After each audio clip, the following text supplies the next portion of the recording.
of the Picture of Dorian Gray, and you'll remember that the previous chapter ended on a cliffhanger with Oscar Wilde revealing that the reason why Dorian Gray had fainted in the conservatory was because he had seen the face of James Vane watching him through the glass window. And afterwards, remember, he insists on going down to dinner, saying that he is too afraid to be alone.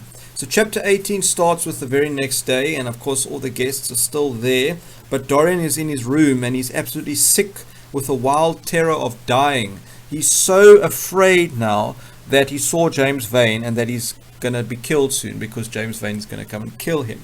And he starts looking at everything, and everything that he looks at around him reminds him of death and regrets and things like that. But then he changes his mindset, and he begins to wonder whether he did in fact see James Vane at all, that perhaps it was just a figment of his imagination. He says perhaps it had been only his fancy that had called vengeance out of the night.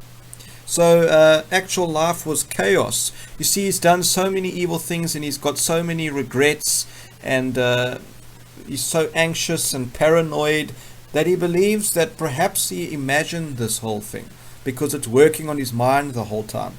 A little bit later on, it goes on to say on the next page that if it had been merely an illusion, how terrible it was to think that conscience had given rise to such fearful phantoms. In other words, isn't it horrible to think that our mind has the ability to make us think of things? Our subconscious can be so strong that it can make us imagine things that aren't even there. But back to that in a minute. He comes to the conclusion that success was given to the strong, failure thrust upon the weak. That was all. Then this part here at the bottom of page 232 is where he basically comes to the conclusion that yes, in fact, it was just imagination. Yes, it had been merely fancy. Sybil Vane's brother had not come back to kill him. He had sailed away in his ship to found in some winter sea, because remember, James Vane was a sailor. From him, at any rate, he was safe. While the man did not know who he was, could not know who he was, the Mask of Youth had saved him. The Mask of Youth had saved him back in the opium den, for sure. But what Dorian doesn't realize, is that after he left, the lady came out and told James Vane that that was in fact Dorian Gray, and that James Vane does know who Dorian Gray is and what he looks like. He doesn't know that. So he's getting a false sense of security here, thinking that no, there's no ways that James Vane knows who I am, but in actual fact he does. Coming back to this part here, what sort of life would Dorian's be if day and night shadows of his crimes were to peer at him from silent corners, to mock him from secret places, to whisper in his ear? Whether or not Wilde intended that to be a kind of message about the portrait or not is unknown, but I think if we look at this, we can say, well, that is in fact exactly what Dorian's life is, because he does have a crime in the shadows. He does have all his faults and his evil ways and his sins hidden in a portrait up in a dark room, peering at him, if it was in his presence, silently, because the portrait wouldn't say anything, mocking him. And you can go back to when the portrait was first revealed, how Dorian said that the portrait would mock him one day because it would stay young forever and he wouldn't.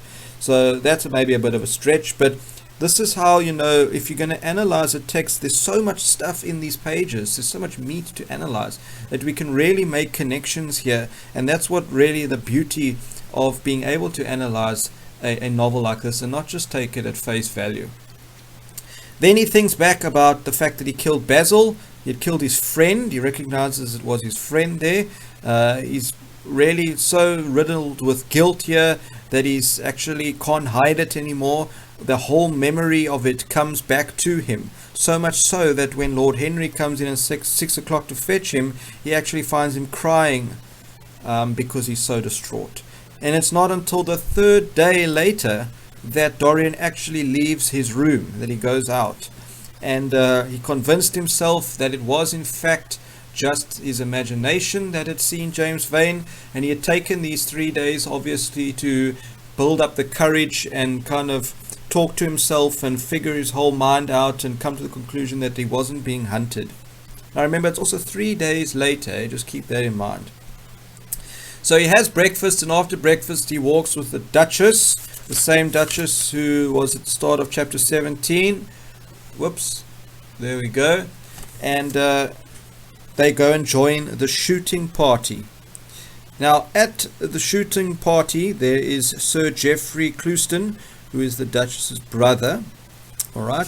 And Dorian and him start talking, and Geoffrey says that they're only going to try and shoot again after lunch because it'll be better there. There's not really many birds out at the moment. Dorian was dominated by the carelessness of happiness, by the high indifference of joy. I guess he's figured out now that he's convinced himself that he's okay because no one's hunting him and that it was just imagination, and so he feels a little bit relieved in a sense. But it's taken him 3 days to get to this point. And while they're walking, they see a hare shooting in around the bushes and the grass there, and Geoffrey gets his gun ready to shoot it, and Dorian says, "No, don't shoot it, Geoffrey, let it live." Now, if we look at that line, why would he say that? Somebody who's so violent and who doesn't seem to care about any consequences, it's a little bit unusual for Dorian to say that. One can say, and I've written here, that Dorian sees himself as a hunted creature. Who's hunting him? James Vane. And he actually feels sorry for this little animal that's also being hunted. But we could also say that he just admires the beauty of the little animal. And of course, that comes as no surprise, considering Lord Henry's influence for him to kind of find beauty in everything that he sees. And of course, Geoffrey kind of laughs it off, and as the hare runs into the bush, Geoffrey fires at the bush. But two cries are heard. The one is that of a rabbit or a hare, and the other is that of man. And Geoffrey says, "Good heavens, I've hit a beater. What an ass the man was to get in front of the guns." Okay, now this is highlighting the egocentric, selfish, narcissistic society of the upper class during this time period, and that Dorian is living in and he's a part of. So sometimes we can say, well, it's no wonder that Dorian is the way he is. He's just shot somebody, very possibly, and all he can say is, "What an ass the man was to get in front of the guns." Okay, so it's got nothing to do with who is the guy and is he okay. It's about, how dare he get in front of my gun. And the headkeeper comes running up and, "Why on earth don't you keep your men back? Spoilt my shooting for the day," says Sir Geoffrey. And again, I've written the egocentric society. Egocentric means that the whole world revolves around you, and it's all about what people and the world can do for you. Okay, so it's very narcissistic. This line here gets me every time. "Spoilt my shooting for the day." So they find this man, who they find out is actually dead, and all he can think about is, "Damn it, now I have to stop shooting." Dragging a body after them into the sunlight, he turned away in horror. Now that's important. The fact that Dorian Gray does not see the body. He turns away in horror, which is also ironic in a sense that he's able to stab Basil multiple times and have no problem with that whatsoever, seemingly. But now he can't bear to look at the man that got accidentally shot. It seemed to him that misfortune followed wherever he went. And for the next page or two, we hear about Dorian going on how he believes that somebody's out to get him, that death is at his door and that he's going to die soon. He goes on to say to Lord Henry that it's a bad omen, Harry, a very bad omen. Of course, Lord Henry doesn't believe in omens. He says, "Oh, this accident, I suppose. It wasn't the man's own fault. Why did he get in front of the guns? Besides, it is nothing to us." It is rather awkward for Geoffrey, of course. Okay, how selfish is that of Lord Henry? Why are you worrying about this man? It's got nothing to do with us. It doesn't affect us in any way, so why should we worry? Very selfish, all right. I'd better tell them that the shooting is stopped for today. It would not look well to go on. In other words, again, not about the man's health, but just the fact that, well, it won't look too good if we carry on shooting and this poor man has just died, all right. So it's all about self, preserving one's self and one's own image. And then he goes on to say, well, it's a little bit awkward for Geoffrey, not because he's killed a man, but because people will think that he's not a very good shot. "It is a bad omen, Harry. I feel as if something horrible were going to happen to some of us, to myself perhaps." So has he really forgotten about the James Vane incident? No, but it's also because he feels like he's living on the edge all the time of people finding out the portrait or all the evil things that he's done or whatever the case is, but particularly James Vane, that makes him feel like, oh, he just can't stand being here anymore. And this is only after he's just come out after 3 days, and he's already experiencing this feeling. The only thing horrible in this world is ennui, boredom, Dorian. That is the one sin for which there's no forgiveness. Okay, typical Lord Henry. Besides, what on earth could happen to you, Dorian?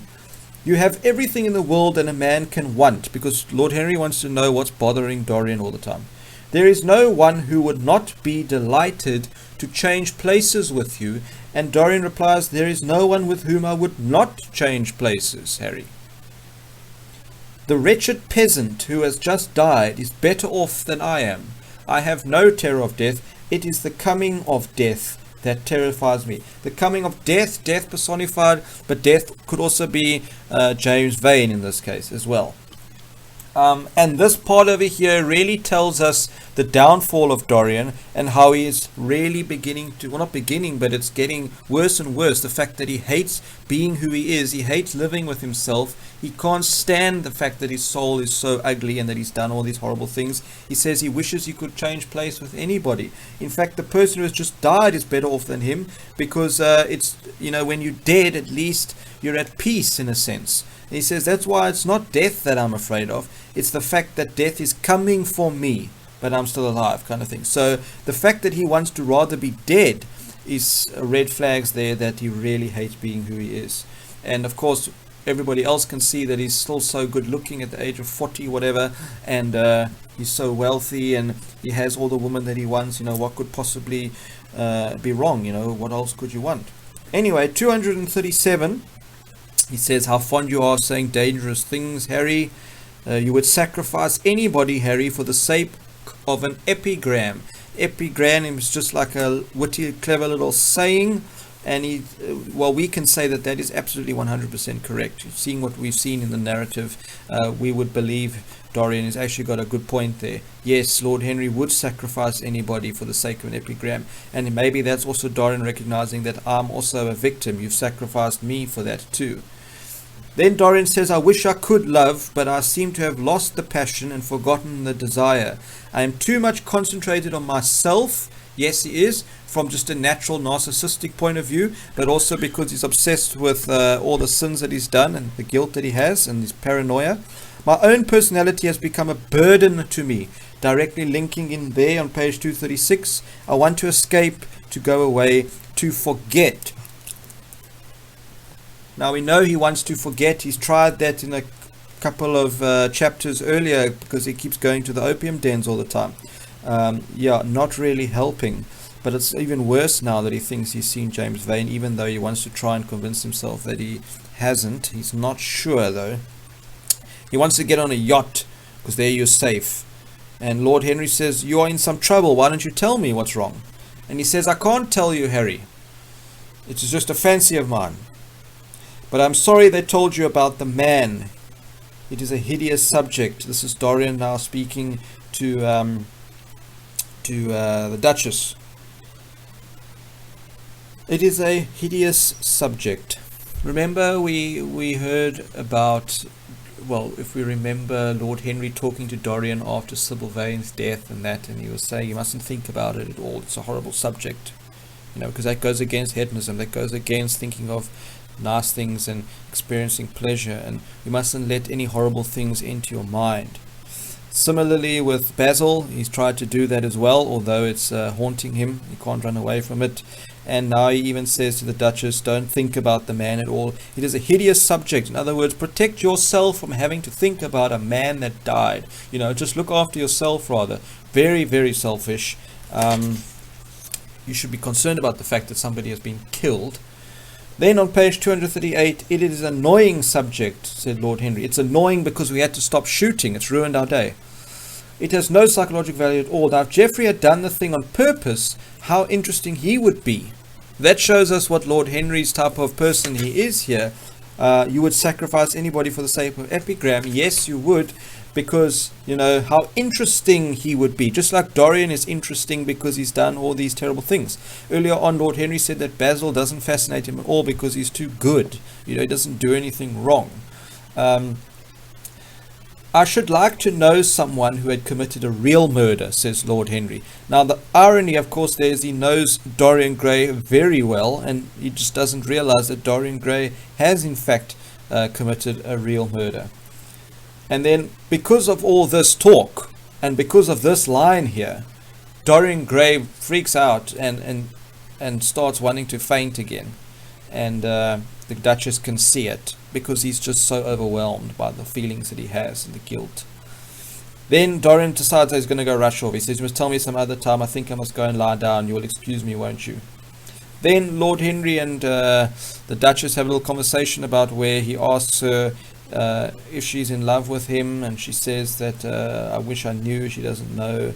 Knowledge would be fatal. It is uncertainty that charms one. Conversation between Lord Henry and her, trying to outwit each other. Then upstairs in his own room, back where he was for the past 3 days, Dorian Gray is lying on his sofa. Life had suddenly become too hideous a burden for him to bear. Again, can't stand living with himself anymore. He was determined not to sleep another night at Selby Royal. It was an ill-omened place. Death walked there in the sunlight. Okay, that's an interesting point. You know, at Selby Place in the previous chapter, we were in the conservatory, and it spoke about how beautiful it was and how light it was, the sun coming through and all that. But in that situation is where Dorian found absolute horror and terror when he saw James Vane's face peering through there. Now, you know, if you go to an opium den and places like that, and we got a very good description of the journey to the opium den and the opium den itself and how dark it was and how horrid it was. It's almost like you would expect evil to be there. But Dorian doesn't expect at Selby Place in the daylight, in the sunlight, to see such horrid, evil things and to make him so anxious. So now he can't even escape to places like Selby Royal anymore. So he can't go to the opium den. He sees James Vane there, Prince Charming, etc., etc. Now he comes to Selby Place. It's not safe there either. He just doesn't know where to go anymore. Then he writes a note to Lord Henry telling him that he was going up to town to consult his doctor, because Lord Henry said, "Why don't you go and see my doctor," when he was acting all sad and worried and paranoid all the time and things like that. And asking him to entertain his guests in his absence. So Dorian Gray decides he's going to leave. And then at that point, the head keeper comes to see him and says he wants to chat to Dorian. And Dorian immediately pulls out his checkbook, because what he wants is he wants to pay the family of this man who's been killed so that they don't struggle so much. Now, that might seem all very noble, but in actual fact, it's just Dorian saying, "Let me write you a check quickly. Here's some money to make the problem go away, and so I can feel better about myself as well, because I sent money to the family." All right. He has no interest in actually going to go visit the family or even look at the body. He's just write a check quickly because he's got so much money anyway and give it off. So that's actually quite insensitive, to be honest. But the guy says he doesn't know who he actually is. You know, he says, "I've never seen him before. He seems like a sailor." Now, they thought it was a beater. Now, a beater is somebody who goes into the grasses and the bushes and that and beats the bushes essentially to make the animals come out so that the guy shooting can see the animals and shoot them. But it turns out that no, it wasn't a beater. They don't know who it is. It seems to be a sailor. But now the pen dropped from Dorian Gray's hand, and he felt as if his heart had suddenly stopped beating. A sailor? Did you say a sailor? Now, you and I know who this probably is then. And they say, no, they didn't find a name on anything that he had, but they did find a 6-shooter, which is a gun, which we knew James Vane had, because he held up Dorian outside the opium den. A decent-looking man, sir, but rough-like. "Where is his body?" he exclaimed. "Quick, I must see it at once." Now suddenly Dorian wants to see the body. Why does he want to see the body? Because he thinks, what happens if this is James Vane? He wants to know. And then he goes onto his horse and he rides out, because the body is in a stable somewhere that people don't want it in their house. You know, we don't want to look at that thing. Go and put it in the stable somewhere. Meantime, this is a poor guy's life. It says here that he goes to the brink of a discovery that would either make or mar his life. It's either going to make him so happy, or it's going to destroy him, in a sense. It'll make him happy if it is James Vane, because he knows that he can't be hunted anymore, or it'll destroy him because he knows that James Vane's still out there and, well, he could be killed at any moment. Right, so he gets in there and he sees the body in the corner, and there's a handkerchief on it, and he asks somebody, one of the farm workers, to come pull off the handkerchief, and there a cry of joy broke from his lips, seeing a dead man. Why? Because the man who had been shot in the thicket was James Vane. He stood there for some minutes looking at the dead body. As he rode home, his eyes were full of tears, for he knew he was safe. And I've written there, or is he? False sense of security there. Okay, so the chapter ends with we realizing that, almost like, damn it, James Vane is not going to kill Dorian. He's not going to avenge his sister's death, unfortunately, because he got killed so aimlessly at the shooting range. And of course, this provides much joy for Dorian, because he realizes that he thinks he is safe, but he decides, well, is he safe or not really? You know, you and I know that you're actually far from being safe. Certainly it doesn't get rid of the fact that you've done all these terrible deeds, but right now, in the moment of it all, and the anxiety and the paranoia that Dorian has been experiencing just these past 3 days, it's enough for him